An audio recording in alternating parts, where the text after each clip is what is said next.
আমাদের জেলাতেও অভিষেক ব্যানার্জি কিছুদিন আগে এসেছিলেন। দুজনকে নিয়ে রাজনীতি করার খুব চেষ্টা করলেন। অভিষেক ব্যানার্জি গেলে লোক হচ্ছে না, আর ভয়ে তিনি কলকাতায় থাকছেন না। এই বুঝি ইডি কানটা ধরে তুলে নেয়, বাবা তুমি বাঁচবে না, বিজেপি তোমার ব্যবস্থা করবে। অভিষেক ব্যানার্জিকে হুঁশিয়ারি এবারে বিজেপি নেতার।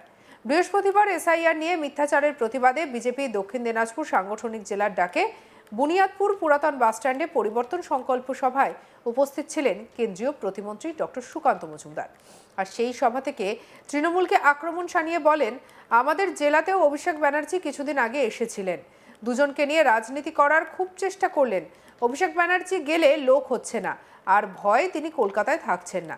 এই বুঝি ইডি কানটা ধরে তুলে নেয়, বিভিন্ন জায়গায় ঘুরে বেড়াচ্ছে, বাবা তুমি বাঁচবে না, বিজেপি তোমার ব্যবস্থা করবে। কি বলছেন সুকান্ত মজুমদার, শুনব। তৃণমূল কংগ্রেসের নেতারা বিভিন্ন জায়গায় যাচ্ছে, অভিষেক বন্দ্যোপাধ্যায় যাচ্ছে। আমাদের জেলাতেও কিছুদিন আগে এসেছিলেন। দুজনকে নিয়ে খুব রাজনীতি করার কিছুদিন চেষ্টা করলেন।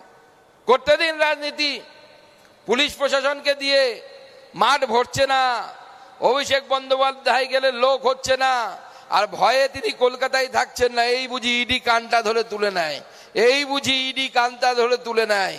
ঘুরে বেড়াচ্ছে বিভিন্ন জায়গায়, ভাবছে বেঁচে যাব, বাবা তুমি বাঁচবে না, বিজেপি তোমার ব্যবস্থা করবে, বিজেপি তোমার ট্রিটমেন্ট করবে, বিজেপি ছেড়ে দেওয়ার পার্থ নয়। 21-এর পর তোমরা অত্যাচার করেছিলে, হরিরামপুরের বিভিন্ন জায়গায় অত্যাচার হয়েছিল, মনে আছে? গণনা কেন্দ্র ঢুকে গেছিল বিপ্লব মিত্র এবং তার গুন্ডা বাহিনী। এই গুন্ডা বাহিনী আর যেন গণনা কেন্দ্রের ভেতরে ঢুকতে না পারে, তার জন্য আমরা নির্বাচন কমিশনকে বলেছি। 24-এর লোকসভা নির্বাচনেও তাই চেষ্টা করেছিল। আমি দেখি বিপ্লব মিত্রের ভাই, গণনা চলছে তখন রাত্রি 12টা পার হয়ে গেছে, বুঝে গেছে আর জেতার উপায় নেই। কলকাতা থেকে মুখ্যমন্ত্রী ফোন করছেন বিপ্লব মিত্রকে, যেমন করে হোক সুকান্ত মজুমদারকে হারাতে হবে, নালে কলকাতায় দাপাদাপি করছে খুব বেশি। তুমি চাও আবার পুনর্গণনার দরখাস্ত লেখো।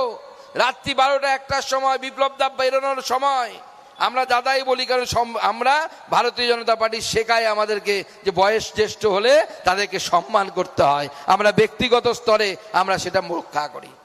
তাই তিনি চলে গেলেন। কোথায় যাওয়ার সময় মিডিয়ার বন্ধুরা আছে, মিডিয়ার বন্ধুদেরকে মাইকের সামনে বলে গেলে, হ্যাঁ আমি হার মেনে নিয়েছি, জেলার মানুষ আমাকে ভোট দেয়নি। ফিরে গেলেন হোটেলে, হোটেল থেকে আবার সেজে গুজে নতুন পাঞ্জাবি পরে চলে এলেন দরখাস্ত নিয়ে, বলে গণনা করবে, পুনর্গণনা। 54টা মেশিনে পুনর্গণনা করতে হবে। ডিএম বলল, স্যার পুনর্গণনার আবেদন এসেছে। আমি বললাম পুনর্গণনা হবে না, যদি পুনর্গণনা হতে হয় এতগুলো মেশিন ওরা যা দাবি করবে সেটা যদি হয়, তাহলে আমি এখানেই বসে আজকে ধর্ণা শুরু করব। ভারতীয় জনতা পার্টির কর্মীরা তখন রাত্রি 1টা বাজে, আমি তাদেরকে প্রণাম জানাই, নমস্কার জানাই। বালুরঘাটে গণনা কেন্দ্রে তৃণমূলের যা সংখ্যায় কর্মী ছিল তার 3 গুণ বেশি কর্মী ভারতীয় জনতা পার্টির সেখানে ছিল। তারা জয় শ্রীরাম বন্দে মাতরমের ধ্বনি দিচ্ছিল। তিনি আরো বলেন, তৃণমূল নেতাদের উদ্দেশ্য একটাই, পকেট ভরিয়ে গাড়ি বাড়ি করব। 26-এ বিজেপির সরকার তৈরি হবে, তারপর গলার ভেতরে হাত ঢুকিয়ে জনগণের পয়সা পেট থেকে বের করে এনে জনগণের হাতে দেব। কি বলছেন সুকান্ত মজুমদার, শুনবো। এখানে যদি দেখেন যে এই চার্জশিটে আমরা উল্লেখ করেছি যে কিভাবে বুনিয়াদপুরে এবং হরিরামপুরে জমির মালিকানা তৃণমূলের নেতাদের হাতে চলে যাচ্ছে। 15 শয্যার স্বাস্থ্যকেন্দ্র হওয়ার কথা প্রথমে বলেছিল দৌলতপুরে মন্ত্রী, স্বাস্থ্যকেন্দ্র হসপিটাল বানাবে, পরে বললো না হসপিটাল বানাতে পারবো না, স্বাস্থ্যকেন্দ্র বানাবো। 24 সালে ঘোষণা হয়েছে। এখন আমি খোঁজ নিলাম যে কটা রুম হয়েছে। হরিরামপুরের লোক, দৌলতপুরের লোক এসেছেন, দৌলতপুরে এই স্বাস্থ্যকেন্দ্র হওয়ার কথা, খোঁজ নিয়ে দেখুন একটা রুম পর্যন্ত, একটা ঘর পর্যন্ত এখনো পর্যন্ত তৈরি করতে পারেনি। এতটা অপদার্থ আমাদের এখানকার মন্ত্রী, এরকম অপদার্থ মন্ত্রী আমাদের চলবে না, আমরা রাখবো না। এখান থেকে ভারতীয় জনতা পার্টির বিধায়ক আমরা তৈরি করব আগামী দিনে। আমি অবাক হয়ে গেলাম যে এখানে প্রশাসন যে চলছে, 2022 সালে এখানে মিউনিসিপ্যালিটির মেয়াদ শেষ হয়ে গেছে, কিন্তু সেই মিউনিসিপ্যালিটির মেয়াদ শেষ হয়ে যাওয়ার পর এখানে পিছনের দরজা দিয়ে, ব্যাক ডোর দিয়ে একজন প্রশাসক বসিয়ে রাখা হয়েছে। যে প্রশাসকের একটাই কাজ কিভাবে মাল কমাবো। বাপ বাড়ানা ভাইয়া সবসে বড় রুপাইয়া, পয়সা ছাড়া এরা কিচ্ছু বোঝে না, পয়সা কামানো ছাড়া তাদের কোনো লক্ষ্য নেই। তাই 22 সাল থেকে প্রশাসক বসছে, আর এখন তো আমি শুনতে পাচ্ছি যে প্রশাসক বসে যাকে মাথায় বসানো হয়েছে সে এসডিও জানেই না, সে মিটিং ডেকে নিচ্ছে। নিয়ম হচ্ছে এসডিও কে নিয়ে তার মিটিং করার কথা। শুধু তাই নয়, ক্যাজুয়াল একজন স্টাফকে তাকে পারচেস কমিটিতে রাখা হয়েছে, যা সম্পূর্ণভাবে অবৈধ। পারচেস কমিটি মানে মিউনিসিপ্যালিটি কি কিনবে, কোন জিনিসটা কিনবে, কত দাম দিয়ে কিনবে, মানে মধুর জায়গা। 5 টাকার জিনিস 500 টাকায় কেনা হচ্ছে, আর সেইখানে ঢুকিয়ে রেখেছে কাকে? তৃণমূল কংগ্রেসের নেতাদের।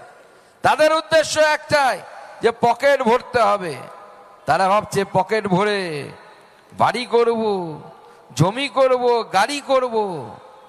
বিজেপির সরকার 26-এ তৈরি হবে, গলার ভেতর দিয়ে হাত ঢুকিয়ে জনগণের পয়সা পেট থেকে বের করে এনে জনগণের কাছে পাঠাবো। হতে দেব না, আমরা খেতে দেব না। আমরা নরেন্দ্র মোদীর ভক্ত। নরেন্দ্র মোদী বলে, না খাউঙ্গা না খানে দুঙ্গা। আমরা খাওয়াতেও বিশ্বাস করি না, নিজেরাও খাওয়াই না। আর যারা খাওয়ার চেষ্টা করছে সাধারণ মানুষের টাকা, জনগণের টাকা, গরিব মানুষের টাকা, কান মোলে তাদের কাছ থেকে গরিবের টাকা ফেরত দেওয়ার দায়িত্ব ভারতীয় জনতা পার্টির। ভারতীয় জনতা পার্টি সেটা করবে। বৃহস্পতিবার এসআইআর নিয়ে মিথ্যাচারের প্রতিবাদে বিজেপি দক্ষিণ দিনাজপুর সাংগঠনিক জেলার ডাকে বুনিয়াদপুর পুরাতন বাসস্ট্যান্ডে পরিবর্তন সংকল্প সভায় উপস্থিত ছিলেন কেন্দ্রীয় প্রতিমন্ত্রী ডক্টর সুকান্ত মজুমদার। আর সেই সভা থেকে তৃণমূলকে আক্রমণ শানিয়ে বলেন, আমাদের জেলাতেও অভিষেক ব্যানার্জি কিছুদিন আগে এসেছিলেন, দুজনকে নিয়ে রাজনীতি করার খুব চেষ্টা করলেন। অভিষেক ব্যানার্জি গেলে লোক হচ্ছে না, তিনি ভয় আর কলকাতায় থাকছে না। এবার বুঝি ইডি কানটা ধরে তুলে নেয়, বিভিন্ন জায়গায় ঘুরে বেড়াচ্ছে। বাবা তুমি বাঁচবে না, বিজেপি তোমার ব্যবস্থা করবে। কি বলছেন শুনবো।